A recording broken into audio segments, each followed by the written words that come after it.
The rain had been falling since morning, tracing soft lines down the fogged window of Amina's apartment. The world outside looked blurred, like a memory she couldn't quite recall.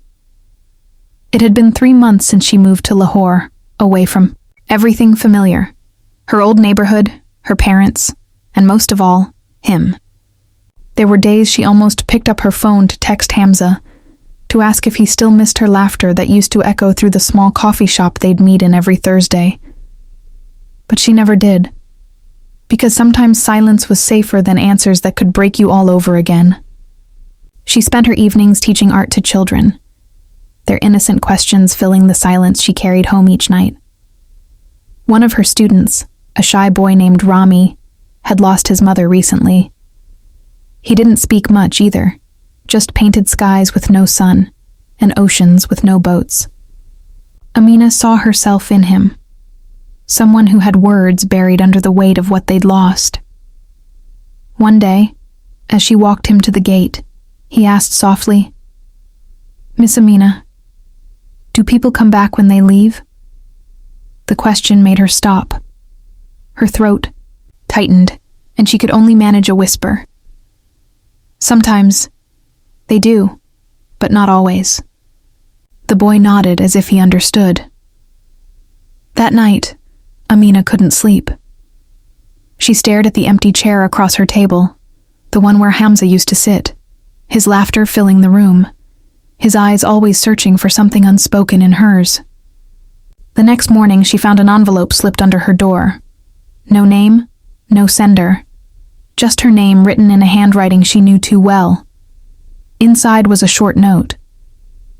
"Some things are better left unsaid, but not unfelt. I hope you're painting again." Her hands trembled. Hamza had found her silence.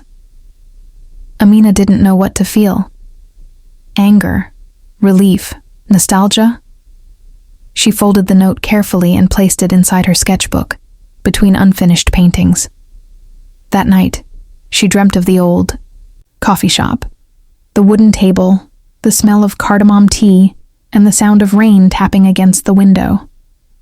It felt so real she woke up crying. For the first time in months, she allowed herself to. Days passed, and she began painting again. Not for the art class, but for herself. Her brush moved like it remembered emotions her voice had forgotten. Every canvas told a story she couldn't speak. One of loss, waiting, and the quiet that follows goodbye. One evening, while she was cleaning the studio, the door creaked open. Rami ran in, his eyes wide with excitement. "Miss Amina, look!" He held a small drawing, 2 figures standing in the rain, holding umbrellas that touched.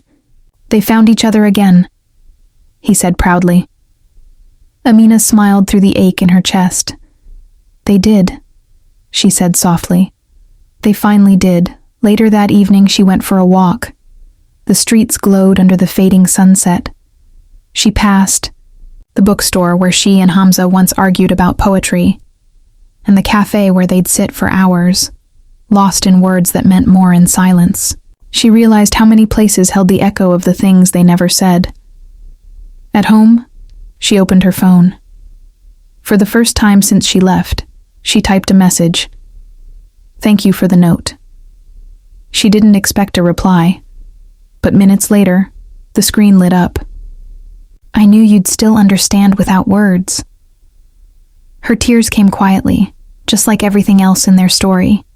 Soft, real, and unseen. Months went by. Amina's art began to change. The skies she painted now had light. Her oceans, small boats drifting toward warmth. Silence wasn't her prison anymore. It had become her language. People began noticing her work, especially one painting titled, "For the Ones Who Stayed Quiet." It showed 2 silhouettes standing apart, facing the same horizon.